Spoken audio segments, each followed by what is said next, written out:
Welcome to your third day at Housing Washington. We are very happy you are here. My name is Corina Grigoras. I am the Assistant Director of the Housing Division at Department of Commerce. I also have the pleasure of serving as a Commissioner on the Housing Finance Commission.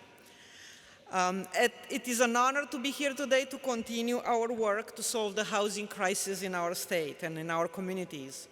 The Department of Commerce, as many of you may know, has a unique role in state government that touches almost every aspect of our communities, from economic development to planning, energy, international trade, public safety, and support for crime victims, and of course, housing. Since we gathered in Spokane about a year ago, Commerce has been working hard to grow our new housing division so that we can have the capacity to carry out the very ambitious work on affordable housing and homelessness directed by our legislature. Thanks to our legislators, we saw the largest ever appropriation for the Housing Trust Fund at $400 million. For development of new multifamily rental units as well as affordable homeownership opportunities for our communities. We've just received 97 applications of multifamily housing projects and 48 applications for homeownership projects, which demonstrate a huge volume of projects in the state affordable housing pipeline. Our team will be really busy over the next few months. In the coming legislative session, Commerce is seeking an additional $400 million to keep up this strong housing production momentum. And we know that that's not enough, and we know we will need even more investments in affordable housing in the years to come. A critical and timely study outlining House Bill 1220, completed by Commerce's growth management team, projected the number of housing units needed to catch up with the current shortage and to meet the population growth for the next 20 years at 1.1 million new homes. Let me repeat that. 1.1 million new homes over the next 20 years. That's 55,000 new homes every year.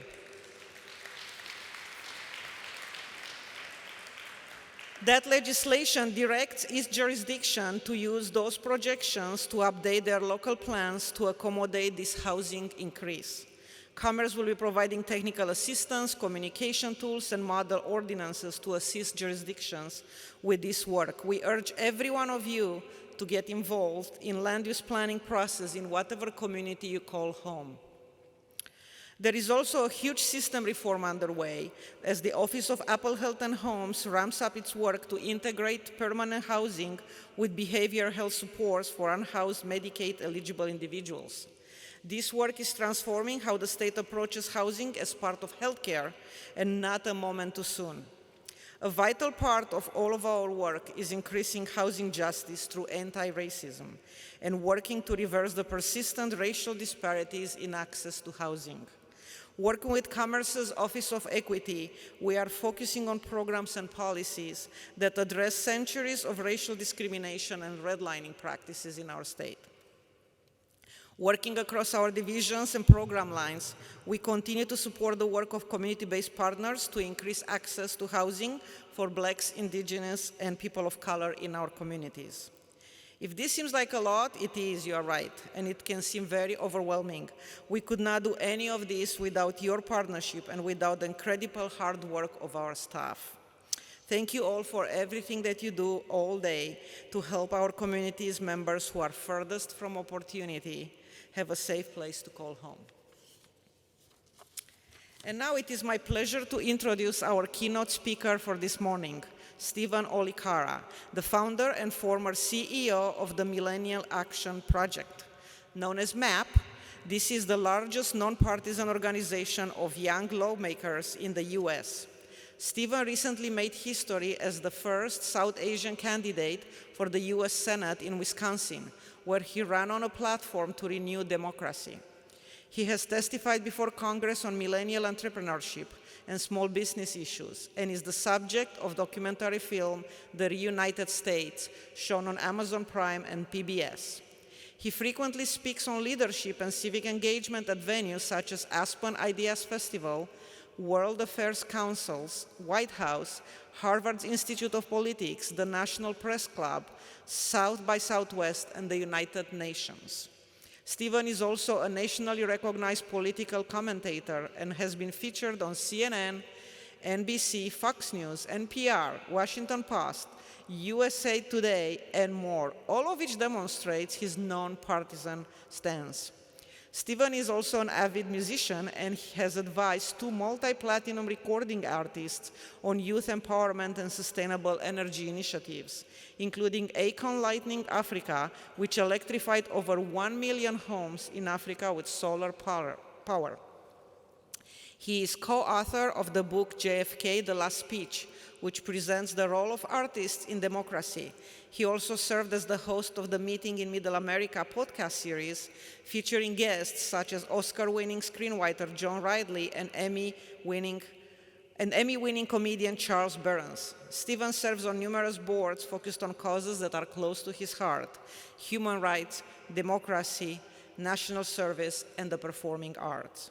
Stephen has been named the Forbes 30 Under 40 in Law and Policy in 2017, a Truman Scholar and a Global Shaper by the World Economic Forum.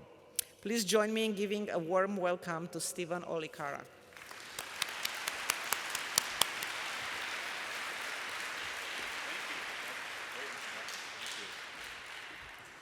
Hello, good morning. How are we doing? You know, I'm here to definitely talk about how we make some change and how we can accelerate action, but I think I've also been tasked with energizing this audience after some of the activities last night. I've heard about the karaoke that's happened, some of the line dancing that happened, and so I'm going to do my best here to get people energized around what's an extremely important mission and cause. I'm deeply grateful to be here. I want to thank Cheryl and the entire team that's put together this amazing conference, Housing Washington. I'm deeply moved by the work, the fight that you put in on a daily basis to ensure that everyone is housed. So thank you. Now, it's good to be back in Washington. I've had the chance to work here a number of years on different projects, working with young legislators in the state capitol. In fact, whenever I think about the young legislators we worked with here in Washington, I think about this hike, a bipartisan hike that they went on with the former governor, and how they built relationships. And our model with the Millennial Action Project is really empowering legislators to find ways that they can build relationships with each other so they can promote legislative action. But we did not think of a hike, so I was very impressed with their creativity. I've also worked with groups like the Henry Jackson Foundation and Citizen University and a number of great organizations here. So it's very good to be back. Now, affordable housing, I have worked on this issue a bit over the years. You all work on it a lot more than I do. But one thing I do know about this issue is that it's inherently political. Probably many, if not most of the people in this room, have been involved in advocacy in some kind over another, whether that's working with your local municipal government, or that's working with the state legislature, or with the governor's office. And so let me just ask a question here to get a read for the room. To the extent that you're engaged in the political process, how many of you feel like, whether it's thinking about state politics, local, national politics, that you've had a challenge in bridging a political divide, either in your work or, as we're seeing more and more these days, in your own family or your close friend circle, just a show of hands? So a lot of people. How many of you, when you've been engaged in pushing this issue or other issues that you're passionate about, you feel like you're just pushing a big boulder up a hill, and that hill seems to keep getting taller and taller and taller? How many of you had that kind of feeling? Yeah, okay, so a lot of people. So my goal with today is to share a few insights, a few nuggets on how we can get that boulder actually to the mountaintop on a few of these issues. And also how, when you feel as you probably do, and frankly, I've felt this sometimes too, when you feel like there isn't a lot of hope, and you feel like maybe your voice doesn't really matter, I hope to just demonstrate the power and the potential for your vote and your voice to make massive, massive changes. So a few things that are important when you think about making massive change. One is you got to think about the incentives in politics. You got to think about the culture in politics. And you got to think about, and I think this is important for any issue that you're working on, it's important to activate the next generation and really listen to what young people are guiding us and calling on us to do. And I think the number one thing to start with those goals and to start moving that big boulder up the hill is to have a clear why, to start with a clear mission. And I think the mission in this room is foundational to whether or not we have a successful democracy. If you really think about it, if you have too many people who are unhoused, you have too many people who don't have that basic sense of security and safety, well, that creates fertile ground for what I call conflict entrepreneurs to sow division and create hate in this country. And when those conflict entrepreneurs get away with that, our democracy erodes. So I believe fundamentally in my heart that advancing the cause of affordable housing issues is a democracy issue in itself. Now, when you can articulate that kind of mission, you can bring together some unlikely partners. And I want to share some stories from my journey of how I came to my mission around renewing democracy. I grew up in Wisconsin. I don't know if we have any people here from the Midwest. All right, thank you. One person in the middle of the audience. Now we're awake. Are you from Wisconsin or another? Oh, wow. Milwaukee, excellent. So fellow Milwaukeean. I know we were just talking earlier, we have some weddings coming up in Milwaukee. I highly encourage you to visit, to enjoy our microbrewery scene, among other great amenities that we have in Wisconsin. But one thing, if you read about Wisconsin, you hear about it in the news, certainly in political headlines, we've really sort of become this symbol of political polarization in the United States. So much so that many of you remember perhaps the images during the pandemic where we weren't sure if we were actually even having an election because the left and the right, the Democrats and Republicans, kept going back and forth in terms of the election is on and now it's off. And then you had this image that went viral of someone saying, waiting in line to vote, just a big sign saying, "This is ridiculous." So we become this symbol of polarization. We're often called a purple state, but that's actually not totally accurate. We're really just a collection of red and blue that doesn't talk to each other in the state of Wisconsin. And that was the sort of context that I was growing up in. On top of that, my parents are immigrants from India, and we grew up in a part of the state where, frankly, not a lot of people looked like me or shared my background. And so I became fascinated early on about how we work across lines of difference, how we build community across lines of difference in America. And for me, I did not grow up in a political household at all. I was drawn to a completely different discipline, my first passion in life, and it was referenced in the introduction, and that is music. I picked up the guitar when I was in 3rd grade, the drums when I was in 4th grade, joined my first rock band when I was in 5th grade. So if you can imagine a little 5th grader playing shows in Milwaukee, performing Nirvana Smells Like Teen Spirit, you get a little picture of what I was doing at that age. And music did something really powerful for me. In the greater Milwaukee area, which is highly segregated racially, politically, and other ways, music became that rare force to humanize people across our lines of difference. it created a rare force to bridge these divides and make people on different ends of the spectrum more curious about each other.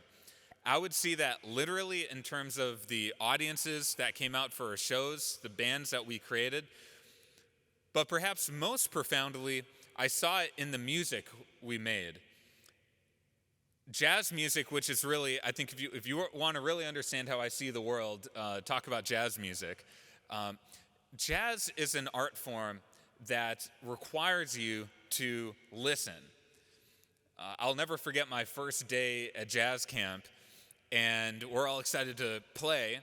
We're taking out our instruments, and our jazz instructor says, "Put those instruments away."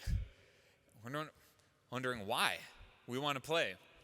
And he says, the most important skill is listening. And so we're going to learn how to do that, how to truly listen before we pick up our instruments. So we listen to the jazz greats, whether it's Coltrane, Miles Davis, and Oscar Peterson, and we learned what great listening truly looked like.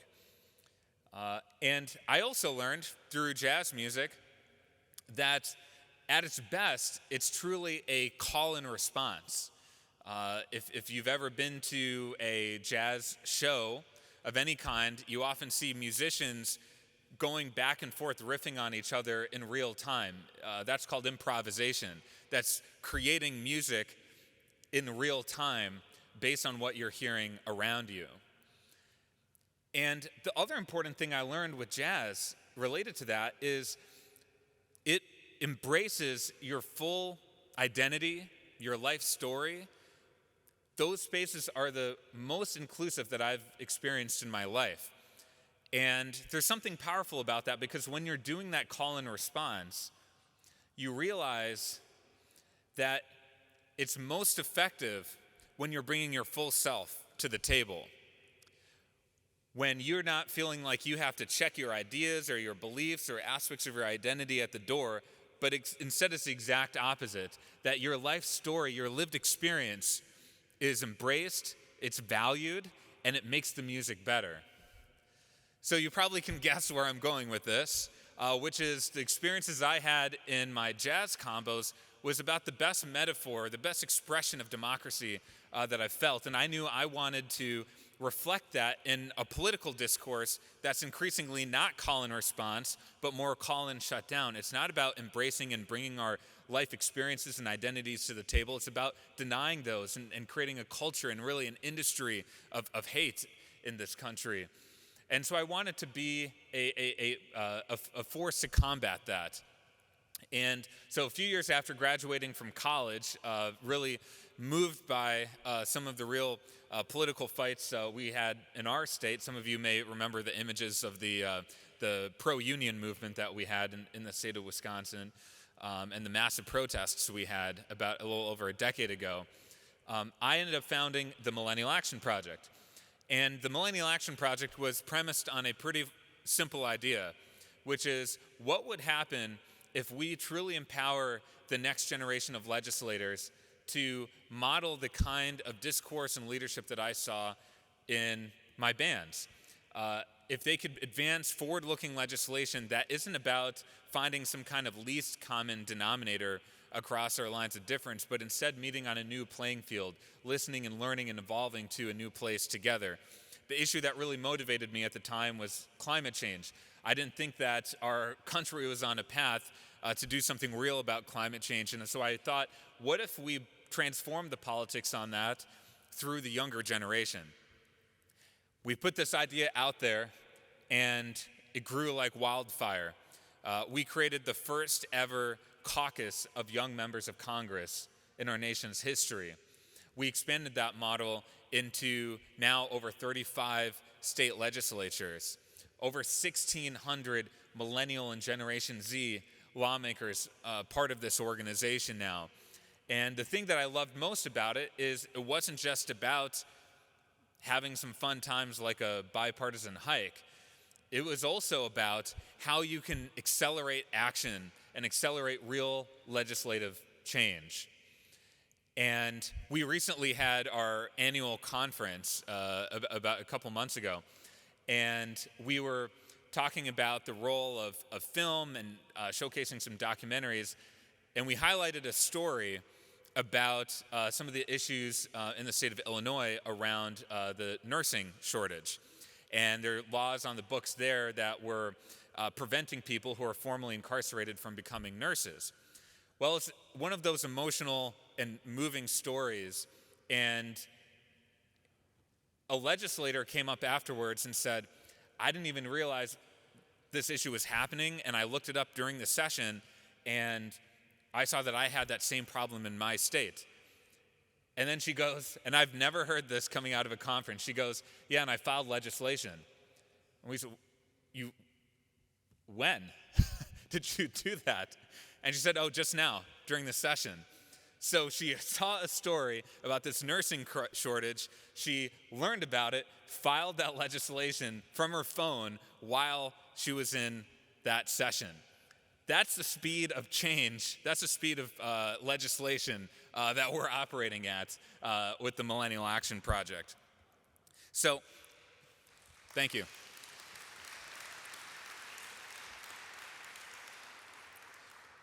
So that's how I came to this mission. And I believe that once you have that larger mission, something really powerful happens. You know, one of my mentors shared this great piece of wisdom with me when I was first getting involved in politics. He said, everyone you're going to meet in the political arena will fit into one of two categories. People who want to be something and people who want to do something. And the number of people you're going to meet in the latter category will be much fewer than the former. And that really actually helped clarify things for me. And I'll tell you what, on this entire journey over the last 15 plus years, that wisdom has held true. If you're in politics to do something, you have that mission that's larger than yourself. You're willing to do things that the people in the B category are not willing to do. You're willing to step outside of your comfort zone and maybe have some tough conversations. You're willing to put often your career, your reputations on the line to serve that higher cause. You realize that it's not about you, but it's about the larger mission. And that's rare in politics because, as you all know, there's a thing called ego that you often run into.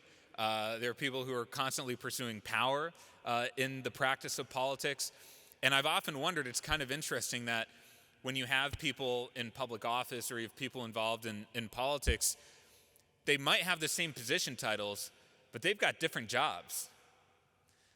Some people are there to advance forward-looking, real human-centered legislation, and other people are there to advance their own power. It's about self-preservation. And so once you kind of realize that fact, it really helps you think about how you want to build coalitions.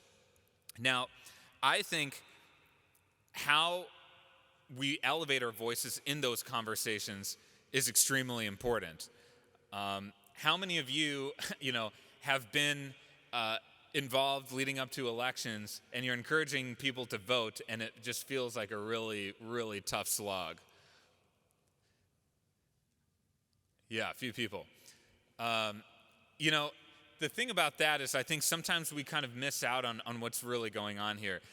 Sometimes when we talk about getting the youth vote out, we're often confronted with narratives about how apathetic young people are.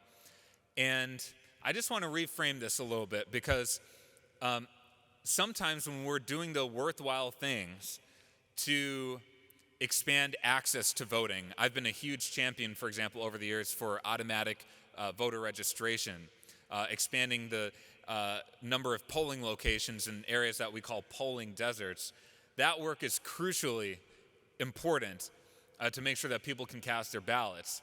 But there's another piece of this that we often forget, and that is making it worthwhile to vote. You have to give people a sense of why. What do you really get out of this? And too often, the easiest thing to do in politics is that you just say what you're against. You're always critiquing what's wrong about the other side or your political opponents. And ultimately, it becomes a sort of food fight. And unless you're part of the highly politically engaged group of people, which I would imagine this audience is just disproportionately falls into that category, most people that I call the exhausted majority, the kind of people who I went to high school with, they're just focused on putting food on the table and providing for their families. They're going to turn away.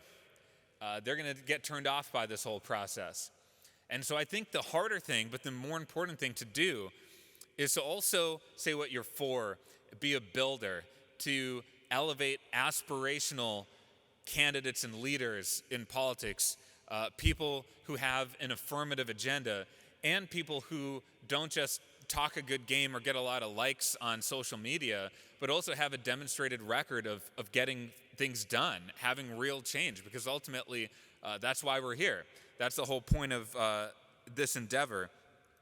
So I want to just share one example of how your vote and your voice can make massive change. One issue I've been very active over the years is putting an end to partisan gerrymandering in our country. And one of my close friends and partners over the years in the state of Michigan learned about the issue of gerrymandering less than a decade ago. She read a report about how our politicians are kind of rigging these districts and at the expense of voters. And so she wrote a Facebook post saying, "This system is rigged and we need to change it. Does anyone want to join me?"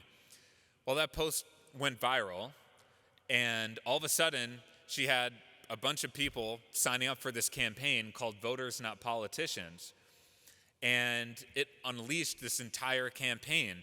It was a post-partisan movement in the sense that her Biden and Hillary supporting friends joined with people like her own parents who are Trump supporters and built this post-partisan movement to empower voters in the state of Michigan. Now, naturally, there are a number of incumbent and very powerful interests that oppose them. But this grassroots movement used the tools available to them, particularly social media and digital organizing tools. They were out on the road doing local neighborhood meetings, house parties. Everyone was invited to this movement. They didn't write anyone off. And ultimately, it was powerful enough that even when the media was writing them off, Election Day came and they successfully amended the Michigan State Constitution and put in place an independent redistricting commission there. Now, the reason I share that example is because going back to that feeling you might have when you're recruiting your friends to vote and you hear this line, I've heard it a million times, my vote doesn't matter, my voice doesn't count. Realize that every time you take an action that's rooted in principle and conviction, it always has positive ripple effects. It always has a positive, virtuous cycle. And you don't know what that might lead to. You might inspire a few neighbors to get involved. You might get more of your community to get engaged in that issue. You might all of a sudden have this issue on the agenda in the state, and all of a sudden you might amend the Michigan State Constitution based on a single Facebook post. So that's the power of your voice and your vote. Now, as you're getting your voices into the system, you run into something else, and I've hinted at it a little bit already, which is sometimes the pace of change seems really, really slow. And some of that is by design, but I also think that there are things we can do to accelerate the pace of change. And at the core of that is the need to transform our politics and how it works, the incentives. That's one reason why I've been so engaged in the pro-democracy movement across the country, because even though talking about, they always say, process issues are not sexy. I don't know if maybe some of you have heard this. Process issues are not sexy. You know what I think is really sexy is having a functioning democracy that we trust. That's some sexy stuff. And I think that we can connect that to those core process issues. And I think the state of Washington is ahead of the game on a number of these issues, so I'm speaking more nationally on this. But I truly believe that at the root of a lot of the dysfunction that we see is the business model of politics, meaning the financing of it. I'll never forget when I sat down with a member of Congress for the first time. This was over a decade ago, pitching them on getting them involved with Millennial Action Project. We're meeting around 2 o'clock in the afternoon, just grabbing coffee. And we finished the meeting, and I heard something that really surprised me. So we're walking from the Starbucks. Didn't mean to make that local reference, by the way. And Congress is that way. And I just said, I assume you'll be going that way back to Congress. And she goes, no, I'm going that way to my party headquarters to call donors for money. And I'm thinking to myself, it's 2 o'clock in the afternoon.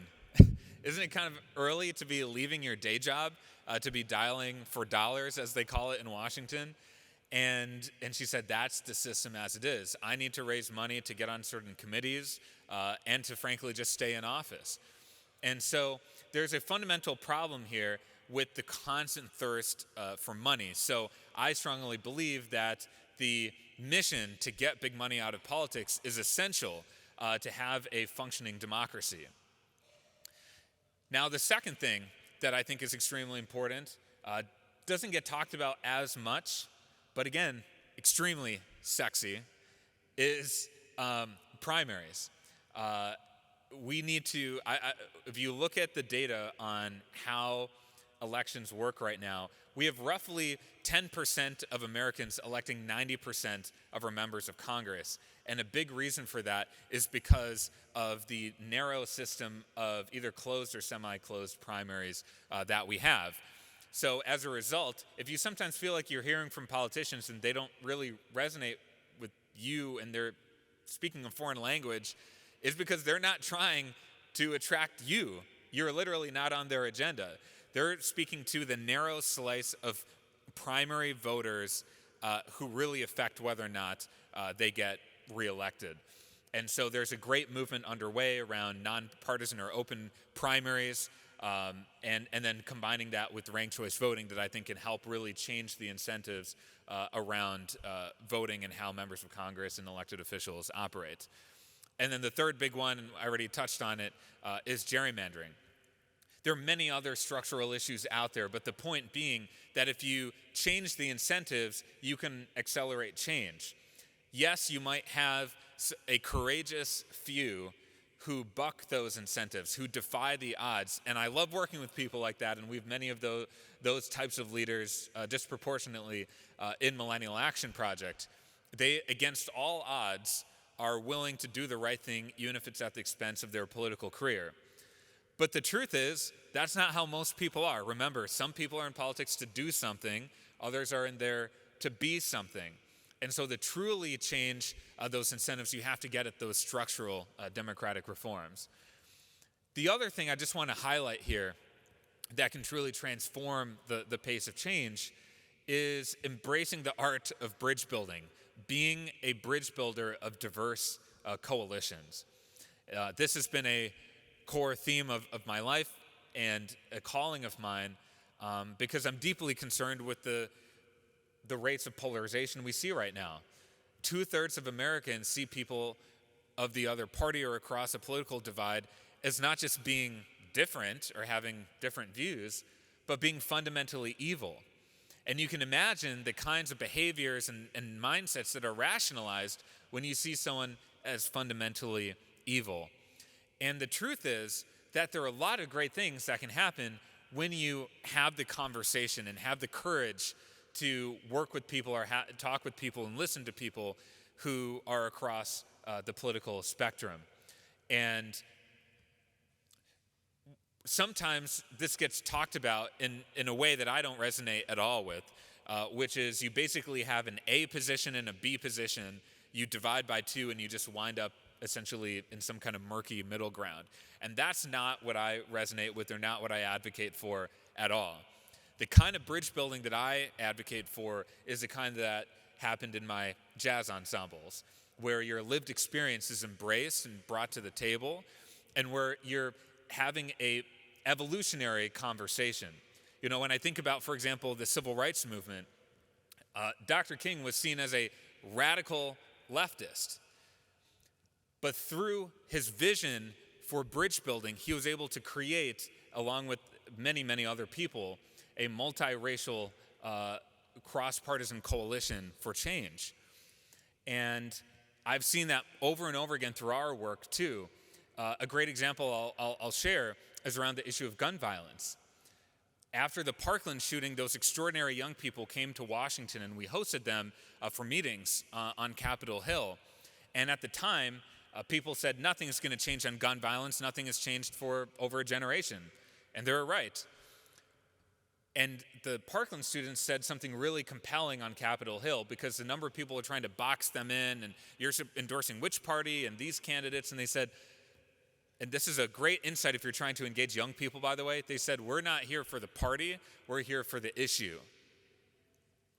And so we brought together members of Congress that had close relationships from the state of Florida, a Democrat and a Republican who had built that level of trust. I guess speaking of hiking, they did a lot of workouts together in the congressional gym in the morning, among other things. And they came together around a proposal to authorize and fund the Centers for Disease Control to study gun violence as a public health issue. There had been a ban from doing that for over 2 decades. And we knew that if you can just get a piece of progress now, that could accelerate to larger change down the road, because you transform the politics on it. Well, we introduced that bill. We had bipartisan support. Naturally, the key was, how do you get Republicans on board? And we had 4 or 5 immediate come on board over the next few weeks. All of a sudden, we had so much support that the issue became depolarized, and it passed without a lot of people really hearing about it, frankly. But that was real change. That was the first piece of gun violence prevention legislation to pass in over a generation, and it led to, a couple years later, an even larger bill being passed through Congress around the so-called red flag laws, among other things. And so the point here is, sometimes people say, I don't have time to build a bridge. I don't have time to have that conversation. My point here is that we don't have time not to be building those bridges. Because if you build those bridges, you can accelerate the pace of change. And I'm really proud that we're able to get some of these bills passed on gun violence prevention, on climate change, on criminal justice reform, at a time when people thought that would never be possible. So bridge building is really important. One other thing I just want to share that might be a little boost, that could be a boost to the work that you're doing, is the role of culture. One thing I didn't highlight as part of that journey with gun violence prevention is the number of cultural influencers, people like Justin Bieber, who are tweeting about this issue, and in criminal justice reform, people like Kim Kardashian and Jay-Z getting involved in that. When I think about the role of culture in politics, the way I look at it is, political change is downstream from culture change. Culture sort of sets the context of what's possible in politics. Look at the gay marriage decision from the Supreme Court those years ago. Nothing changed about the Constitution. Nothing changed about the makeup of that court, for a long time. It's not like there was a new law passed through Congress. The main thing that changed was the culture. Things like Glee, Ellen DeGeneres, Will and Grace. You had all these kind of cultural influencers getting the idea out there. And I know that I'm mentioning these sort of A-list celebrities, but the point being, in the work that you're doing locally, whether it's a poet, an artist, a musician that can activate audiences in a new way, who can bring new people into the process, bring a spoken word poet to a local city council meeting, whatever makes sense locally, you can change the politics of an issue. And I think in the pro-democracy movement, we haven't frankly done enough of this, recognizing the role of culture, the role of media. And that's why one of the new efforts that I'm focused on right now is called Bridge Entertainment Labs, which is taking this movement for political transformation and democracy directly to Hollywood and entertainment media. And that, I think, is an extremely exciting opportunity to take what we're doing to totally new audiences. I will just close with this, and then I'm very excited to have a conversation, hear some question and answer. When we first started Millennial Action Project, there were a lot of people who said, shall we say, discouraging things. There are people who were nice enough to just say, that's a great effort, probably won't go anywhere. And then there are other people who said, that's never going to happen. Why are you wasting your time on this? Now, from the perspective of my immigrant parents from India, you say you're going to start a nonprofit or get involved in politics, they say, what, is that a career track? What are you talking about? So, it was really interesting to hear all of these sort of naysayers coming in. And I fast forward to this year, we're celebrating our 10-year anniversary. And this model has sort of spread and taken root in a number of different states. And we got an update recently from the state of Arkansas, where their chapter there, they're doing a ton of cool things to bring their group together. It's called the Future Caucus of Arkansas. And they're people not just who might identify as so-called moderates, but people across the political spectrum finding these unlikely partnerships. And we get an update from them. They say they not just introduced, but passed 35 bipartisan bills through their state legislature in one session. Many of those were related to criminal justice reform, bringing some real dignity, humanity, and redemption to the system. And I remember thinking, wow, that's a real transformation. That is what accelerating change looks like. And I just think back to the early days of Millennial Action Project, just hoping these types of changes would be happening at this kind of speed. And also just reflecting on, I was pretty young at the time. I was in my early 20s, a few years out, just a little bit out of college, thinking, I don't know if I have all the resources to do this. I've never raised money for a nonprofit before. Some of you maybe have had those kind of roles. I don't know if I have enough of a network to do this. But I remember going for a run in Washington, D.C., and I found myself in front of the Dr. King Memorial. And I remember being so moved by not just the quotes on the wall, but also the years underneath those quotes. And I noticed that every single word on this wall was delivered by someone who was just in his 20s and 30s. When I read the quotes from the Montgomery bus boycott, I did the math in my head and I realized this was a man who was just 26 years old when he led the Montgomery bus boycott. And I kind of studied it more closely, and I was looking into the formation of his organization, the Southern Christian Leadership Council, and did he have some of the same challenges we were facing? And of course they did, even much harder challenges. And I started to realize that this piece of wisdom that has really driven me since then is that the time is always right to do what is right. The time is always right to do what is right. And sometimes you have to take a big leap of faith. My favorite novel is The Alchemist. And in The Alchemist, it talks about when you walk in your purpose, the universe starts to conspire for your success. But to find that purpose, you have to take a leap of faith. And this improbable journey is only possible with that sense of faith, and it's only possible when you take a true leap. And so when you're confronted in those darkest moments, when all the naysayers are telling you that you can't advance a real agenda around affordable housing, or that's too complicated, or it's too hard, or you're trying to bring people out to vote and they're just totally disillusioned by things, and sometimes you're just sitting there feeling like, is this fight really worth it? Always remember that if you think someone ought to do something, that person's probably you. And it's worth doing it, and it's worth the fight, and that the positive ripples that come from that can be larger than you can possibly imagine. So thank you.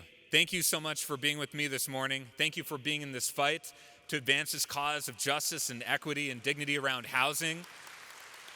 And I stand here to be a partner with you on this journey. Thank you.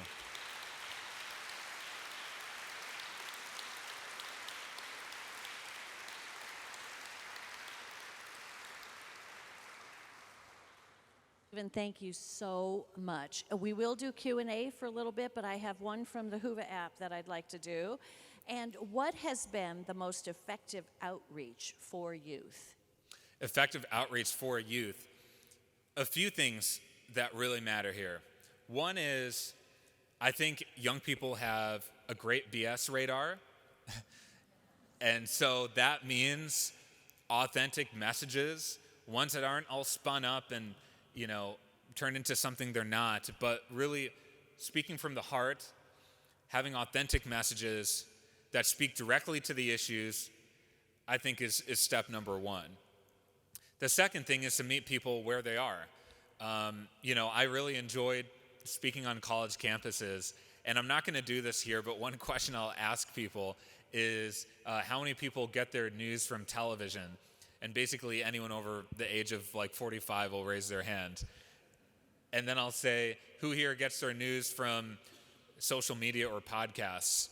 And then everyone under the age of 45, essentially all the kids, not the adults, will raise their hands as well. And so delivering authentic messages, but in a medium where people are, is extremely, extremely important. And I'm often looking at what kind of stories truly reach people, especially young people. And I noticed that it's not only, a great, short video on, say, YouTube or TikTok that reaches people, but it also has to enter into the culture, as I was saying. And so if you can, like I was saying, whether it's an artist or some kind of local creative who can kind of combine with you and join with you in delivering a message on social media that's authentic, I think that's the sweet spot. Okay, I actually have a question because I teach at Bellevue College, and then we're going to start here. That's my second job. The biggest thing is apathy. Yes. They just don't feel it matters. And when I say to them, do you realize you are one of the largest voting blocs in America today? They go, huh? Yeah. So how do you convince these students who just don't think they matter? Yes. Well, one, you're exactly right that millennials are the largest voting bloc, and then if you combine millennials with Generation Z, this is the most influential voting bloc for years to come. And you are starting to see, the older end of the spectrum of millennials starting to have the voting rates that you would want to see. And given some of the major issues that have been on the ballot recently, you're seeing relatively better voting rates, even for midterm elections, but it's still not where we want to be, and all these structural issues we're talking about is extremely important. The thing that often gets lost in this conversation is we mistake apathy for what's really disillusionment. And disillusionment speaks more to the fundamental breakdown of our politics. Speaking at a national level, raise your hand if you think that there's something fundamentally broken about our politics. So there we go. A quick side note, there are a lot of people in the political reform space who will say, politics is not broken, it's fixed, because it's operating the way the incentives are. But it's broken, and I think that's the feeling that we all have. And so for young people, they see a system that's not working and they don't want to engage with it. But at the same time, you see that young people have the highest service participation rates in the country, and these high levels of disillusion around government. So it's been a calling of mine to try and close that gap, this idealism to disillusionment gap, because young people really do care about the issues. They care about change on issues from gun violence prevention to climate change to human rights and immigration, racial justice. It's a matter of demonstrating a real pathway to making change. And that's one reason why we formed the Millennial Action Project. We felt like there were these amazing, beautiful youth movements for environmental justice, for example, but it wasn't translating into these legislative institutions, and we wanted to be a conduit and a bridge to create that change and bring that momentum into new legislation. So, thank you. Yes. So I am a member of Gen X, the original apathetic generation. Yes.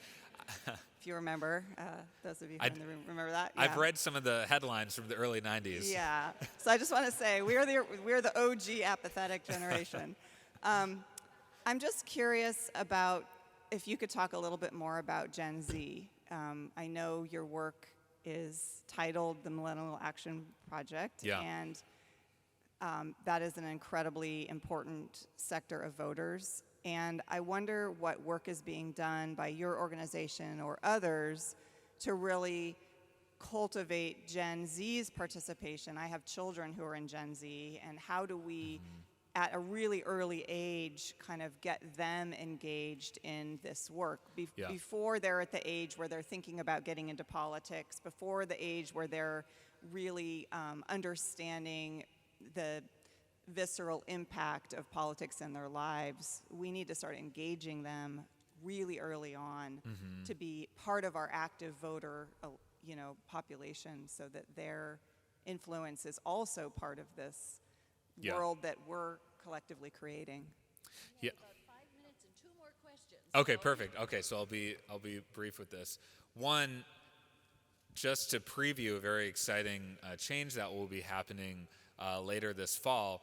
Millennial Action Project will be rebranding because of your question, essentially, and we think that this movement has evolved to the point where it's time to expand that definition to include Generation Z, among others, too.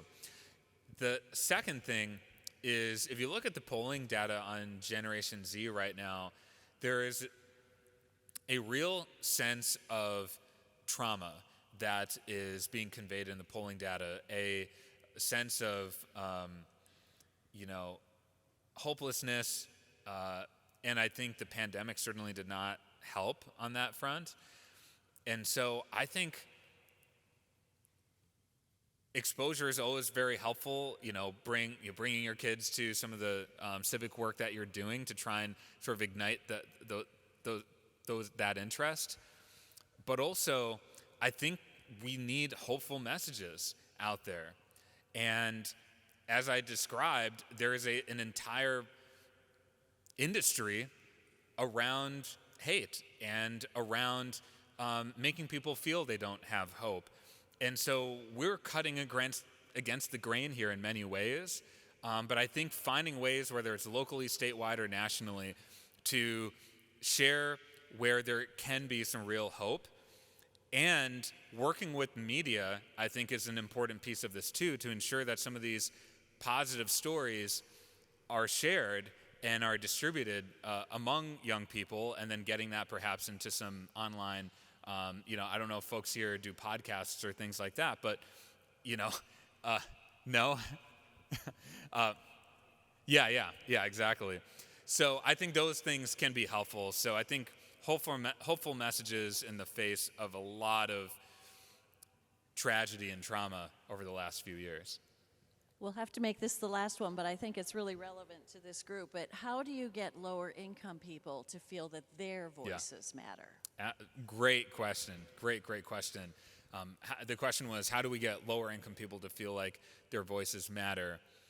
Well, I'll share an experience. I mentioned briefly that I'm a recovering political candidate. So I've been in the electoral sphere, and I remember canvassing in different neighborhoods in Milwaukee, and in a lot of low-income neighborhoods, and I'm sure maybe you've heard some of this too, one of the most common things out here is we keep voting, but nothing changes. And whether it's Democrats in office, Republicans in office, nothing's really changed our situation. And that's a very real sentiment to overcome.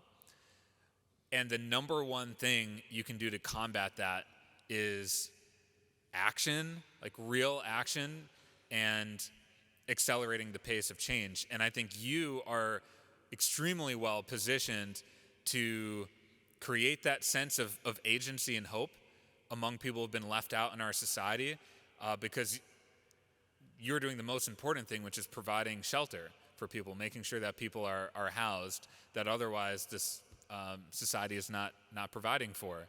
And if you can deliver that then opens a larger conversation. The other thing beyond just getting those concrete results done is something that's less tangible but equally as important, and that's establishing a sense of trust. I think that a number of low-income communities I've worked with are so tired of the same old politicians, and they don't trust a lot of people in power. And so I think being able to do things to establish that trust, whether it's being genuinely involved in the community, that's where also perhaps the culture piece comes in as well. Being deeply engaged, showing up not just when you need votes around election time, but throughout the year, and being engaged not just on your issue, but being an ally for other issues as well. Those are things I think that can establish trust.